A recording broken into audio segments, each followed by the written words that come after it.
Bonjour, je vous présente aujourd'hui ce vidéoprojecteur qui est proposé par Electronic Star. Il s'agit du modèle ONA LED-06. Donc là vous le voyez en version déballée.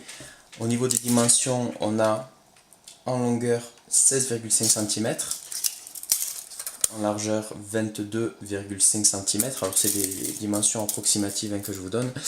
Et là en hauteur 8 cm. Le vidéoprojecteur il est vendu dans cet emballage cartonné qui va rappeler sur la tranche les caractéristiques principales du produit.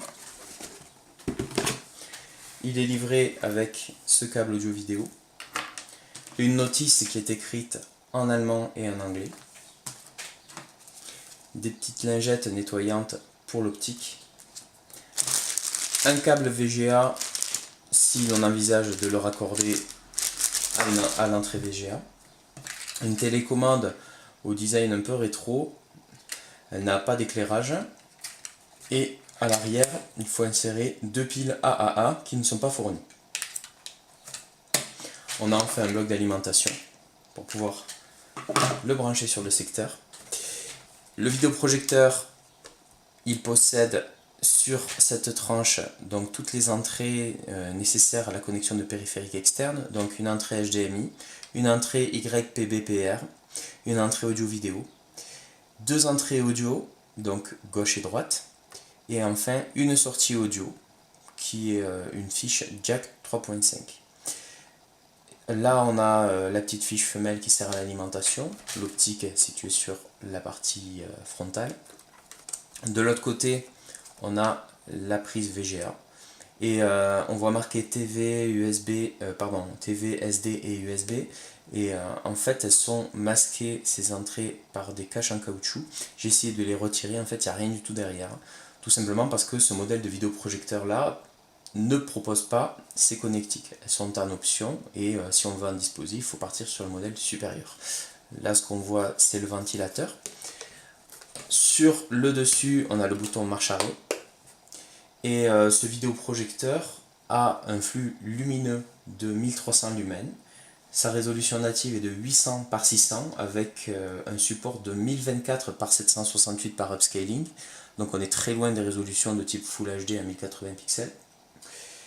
Et je vous propose tout de suite de vous montrer ce que ça donne avec une projection sur un écran. A tout de suite. Deuxième partie de vidéo dans laquelle je teste ce vidéoprojecteur ONA LED 6. Donc là le vidéoprojecteur est en veille. À gauche j'ai mis mon smartphone avec l'application Sonomètre qui est lancée dessus. À droite, vous pouvez voir une PlayStation 1 et je l'ai raccordé la PlayStation 1 au vidéoprojecteur. Alors pourquoi est-ce que j'ai choisi cette console qui a quand même plusieurs décennies maintenant? Tout simplement parce que le vidéoprojecteur il a une résolution native de seulement 800 par 600 et à mon sens il était complètement superflu de brancher ou de tester une PS3 ou une PS4. Et on va voir, et d'ailleurs j'ai été agréablement surpris à ce sujet, qu'on a un affichage tout à fait net et fluide avec cette console ainsi connectée au vidéoprojecteur.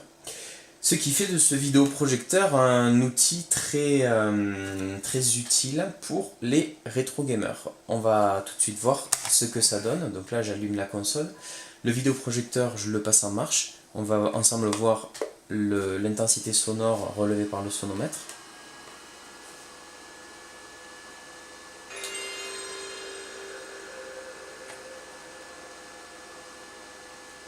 Voilà, on se situe à 63-64 dB, ça alterne entre 63 et 65 décibels.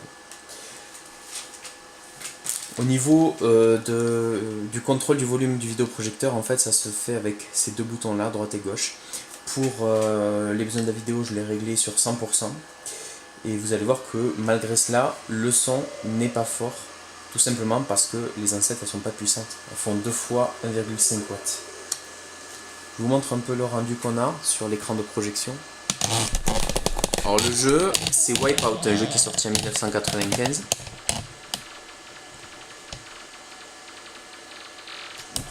Je vais essayer d'obtenir une image assez nette. Voilà.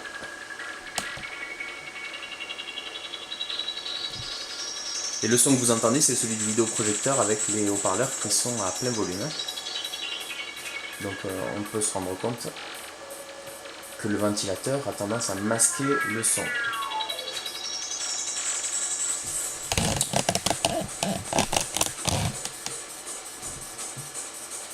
Donc là on est sur une cinématique.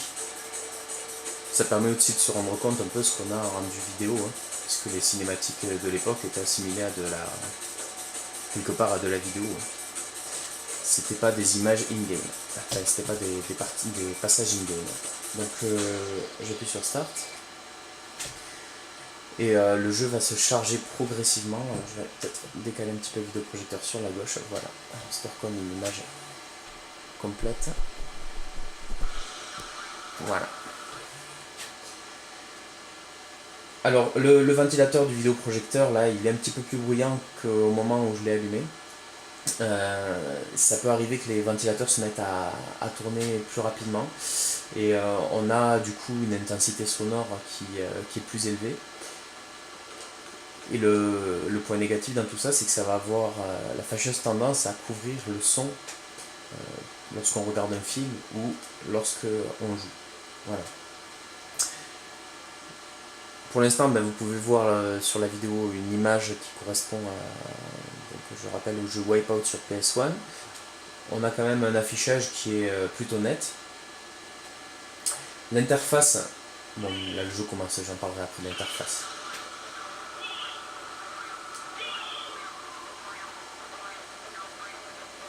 Je vous laisse regarder quelques secondes le rendu qu'on peut obtenir dans un jeu.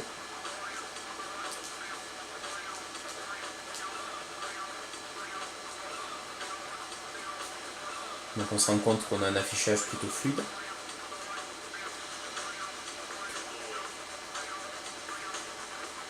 Ce qui me fait dire que ce vidéoprojecteur est pas mal finalement pour le rétro gaming. Et j'aurais pas pensé ça au départ.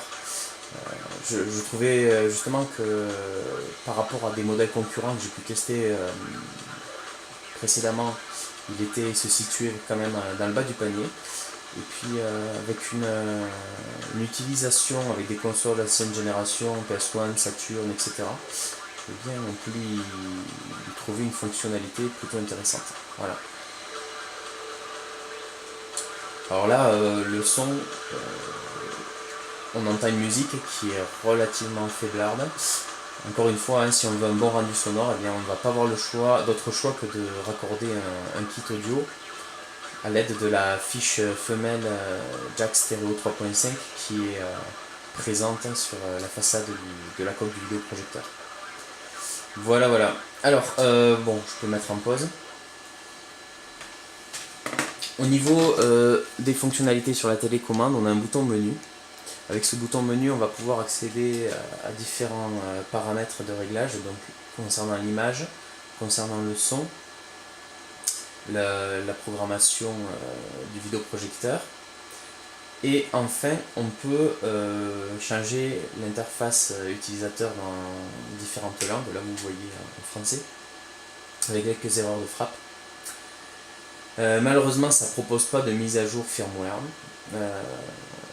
Et on a fait le tour au niveau des réglages. Voilà. Donc là maintenant, ce que je peux vous dire en conclusion de ce petit test, j'ai pris le vidéoprojecteur. En conclusion de ce test, alors pour moi c'est un vidéoprojecteur qui est intéressant si on peut se le procurer à moins de 100 €. Je m'explique. Au-delà, on a entre 150 et 200 €, on a une grosse concurrence au niveau des vidéoprojecteurs. Avec des produits qui vont pouvoir supporter du Full HD sans problème, qui vont pouvoir lire du contenu média sur clé USB, sur carte SD, etc. Ce vidéoprojecteur, il ne permet pas ce type de fonction. Donc, à mon sens, au vu de sa résolution très basse, au vu de la faiblesse de ses haut-parleurs, au vu des connectiques relativement limitées, pour moi c'est un achat intéressant en dessous de 100 €, mais pas au-delà. Voilà. J'espère que cette vidéo vous aura intéressé, et puis je vous dis à bientôt pour un autre test. Au revoir.